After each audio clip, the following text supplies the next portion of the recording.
Hello welcome to our channel ఏం లేకున్నాము this is Ravanthi. ఈరోజు ఈ వీడియోలో నేను సిలబస్ని ఎలా కంప్లీట్ చేయాలనే విషయం గురించి అయితే మాట్లాడతాను. యాక్చువల్లీ ఎస్టర్డే నేను ఏపీడిఎస్సి 40 డేస్ ప్లాన్ ఇచ్చినప్పుడు ప్లాన్ ఏ ప్లాన్ బి రెండు చెప్పడం జరిగింది. ఎందుకంటే ఇండివిజువల్ డిఫరెన్సెస్ ఉన్నట్టే అందరూ ఒకేలాగా చదవలేరు. కొందరు ఎలా చదువుతారంటే సబ్జెక్ట్ వైజ్, అంటే ఒక సబ్జెక్ట్ కంప్లీట్ అయిన తర్వాత ఇంకొక సబ్జెక్ట్. కొంతమంది ఏం చేస్తారంటే ఉన్న సబ్జెక్ట్స్ అన్ని టైం కేటాయించుకొని టైంని డివైడ్ చేసుకొని డైలీ ఒక 4-5 సబ్జెక్ట్స్ అలా చదువుతుంటారు. అయితే నేను ఒక సిస్టర్ ఏం కామెంట్ చేసింది అంటే, అక్క ఒక సబ్జెక్ట్ తర్వాత ఒక సబ్జెక్ట్ నేను కూడా అలానే చదువుతా. బట్ అలా చదివితే మర్చిపోతారంట కదా! ఇప్పుడు ఏం చేయాలి? సజెషన్ ఇవ్వండి అని చేయడం జరిగింది. అంటే నేనేం చెప్తా అంటే 2 స్ట్రాటజీస్ ఉంటాయి. మనకి ఏది కన్వీనియంట్ ఉంటే అది యూజ్ చేసుకోవాలి. మీకొక లైవ్ ఎగ్జాంపుల్ చెప్తా. దానికి ఎగ్జాంపుల్ నేనే. నేను మా ఫ్రెండ్ బీఎడ్ ఫ్రెండ్ అనమాట. సుమలత అని. ఇద్దరం ప్రిపేర్ అయినాం. నాకు ఓన్లీ బీఎడ్ ఉంది. తనకు డీఎడ్ ప్లస్ బీఎడ్ ఉంది. సో తను ఎస్జీటీ పేపర్ 1, పేపర్ 2 టెట్‌కి ప్రిపేర్ అయింది. నేను ఓన్లీ పేపర్ 2 మీదనే కాన్సంట్రేట్ చేసిన. అంటే ఫస్ట్ టైమ్ రాసినప్పుడు పేపర్ 1 కూడా ఉండే. సో పేపర్ 1 అంత ఎక్కువ చదవలేదు. ఎందుకంటే నాకు అసలు అప్పుడు సోషల్ అంత ఇంట్రెస్ట్ లేకుండే.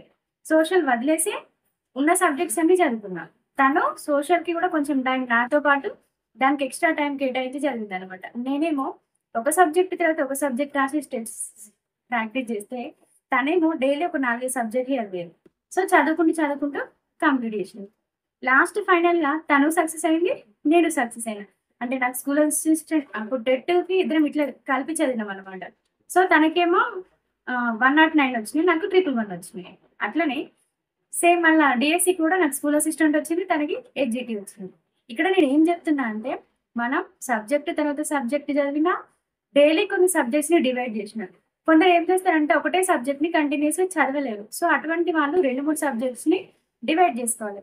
కొందరు ఎట్లా చేస్తారంటే నేను ఏదేమైనా టార్గెట్ పెట్టుకుంటాను. నేను ఎప్పుడైనా టైమ్ టేబుల్ చెప్పినప్పుడు ఏం చెప్తా? డైలీ ఇన్ని అవర్స్ చదవండి అని కాదు. ఎన్ని గంటలు చదివినమని కాదు. సిలబస్ కంప్లీట్ అయిందా లేదా? అందుకే నేనేం చేస్తా అంటే సబ్జెక్ట్ వైస్ చదువుకుంటాను. సో ఒక సబ్జెక్ట్ అయిపోయిందనుకో మనకు కాన్ఫిడెంట్ ఉంటది. ఇప్పుడు 2 రకాలుగా సక్సెస్ అవ్వచ్చు. ఎలా సక్సెస్ అవుతాం? ఎప్పుడు సక్సెస్ అవుతామంటే ఎవరైతే 100% సిలబస్ కంప్లీట్ చేస్తారో 100% అవసరం లేదు. 90% సిలబస్ కంప్లీట్ చేసుకున్నా మనం సక్సెస్ అవుతాం. 10% డిఫికల్ట్ ఉన్న చాప్టర్స్ వాటి కోసం బుర్ర బద్దలు కొట్టుకోవాల్సిన అవసరం లేదు.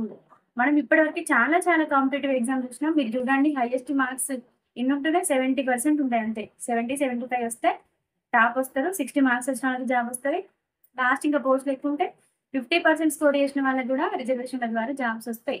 సో మనం 100% ఎవ్వరు కంప్లీట్ చేయరు. సో 90% అయినా కంప్లీట్ చేసుకొని కాన్ఫిడెంట్‌గా ఉండి ఆ 10%లో మనం చదవని రాలేదో చాలా చాలా లక్కీ. ఒకవేళ వచ్చినా గాబరా పడాల్సిన అవసరం లేదు. నెగెటివ్ మార్క్ లేదు. బై మిస్టేక్‌లో మనకు ఉన్న ప్రీవియస్ నాలెడ్జ్‌ని యూజ్ చేసుకొని ఆ ప్రాబ్లమ్ సాల్వ్ చేసినా మేబీ ఆన్సర్ వస్తే వెల్ అండ్ గుడ్. రాకపోయినా పెద్ద బాధపడాల్సిన అవసరం లేదు కదా! అందుకే మీరు సబ్జెక్ట్ తర్వాత సబ్జెక్ట్ చదివినా డైలీ ఒక 4 సబ్జెక్టులు డివైడ్ చేసుకున్నా. మొత్తానికి ఏం చేయాలంటే సిలబస్ కంప్లీట్ చేసుకోవాలి.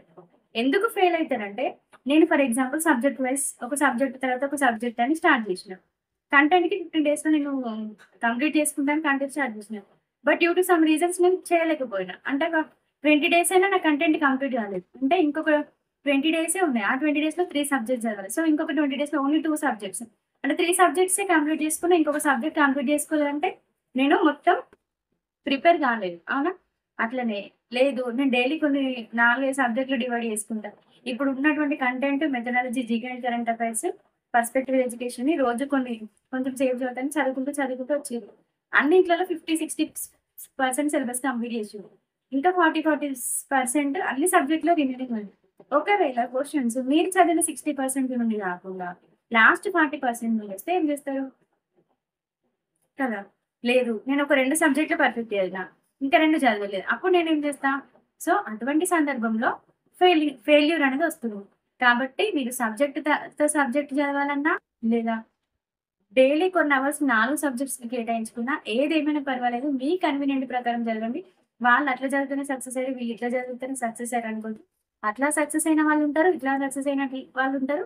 రెండింటి ద్వారా ఫెయిల్ అయిన వాళ్ళు కూడా ఉంటారు. సో, అవన్నీ ఏం పట్టించుకోకుండా మీ టైం ప్రకారం, మీ కన్వీనియంట్ ప్రకారం మీకు ఏది కంఫర్టబుల్ ఉంటుందో అట్లా చదువుకోండి. ఓకేనా? ఉంటుందని. సో, ఏదేమైనప్పటికీ మీరు ఏ plan A or plan B ఏది యూజ్ చేసుకున్నా 99% సిలబస్ కంప్లీట్ చేసుకోవడానికి ట్రై చేయండి. సిలబస్ కంప్లీట్ చేయడం ఒకటే కాదు, ప్రాక్టీస్ బిట్స్ కూడా చేయాలి. ఎందుకంటే మనం ఎంత చదివినాం అన్నది కాదు, మన పర్ఫార్మెన్స్ ఎట్లున్నదనేది ముఖ్యం. సో, చదవడం ఒక ఎత్తైతే పర్ఫార్మెన్స్ ఒకటి. పర్ఫార్మెన్స్ మనం డైరెక్ట్ ఎగ్జామ్‌లో చేస్తే తప్పులు చేసినామనుకోండి వెనకాలకెళ్ళిపోతాం. మళ్ళీ నోటిఫికేషన్ వచ్చేసరికి ఎప్పుడు ఎలా ఉంటుందో చెప్పలేం. కాబట్టి ఎగ్జామ్ రియల్ ఎగ్జామ్‌లో మనం ఎటువంటి మిస్టేక్ చేస్తామో, అటువంటి మిస్టేక్స్ రెక్టిఫై చేసుకోవడానికి ముందే మనకి టెస్ట్ సిరీస్ అనేవి అవైలబుల్‌గా ఉన్నాయి. సో, టెస్ట్ సిరీస్ తీసుకోండి. ప్రాక్టీస్ చేయండి. ఎక్కడ తప్పులు చేస్తున్నారు? ఎందుకు తప్పులు చేస్తున్నారు? కాన్సెప్ట్ అర్థమైందా? అర్థం కాలేదా? ఎక్కడైనా స్ట్రక్ అయితున్నారా? స్ట్రక్ అయితే స్ట్రక్ కాకుండా ఏం చేయాలి? ఏదైనా మర్చిపోతున్నారా? గుర్తు రావట్లేదా? సో, ఇవన్నీ చూసుకొని 1కి 2 సార్లు జాగ్రత్తగా ఈ 40 డేస్ ఎఫెక్టివ్‌గా చదువుకోండి. ఓకేనా? Thank you for watching. If you like this video please like, share and comment and don't forget to subscribe our channel enlighten Amulya. Thank you.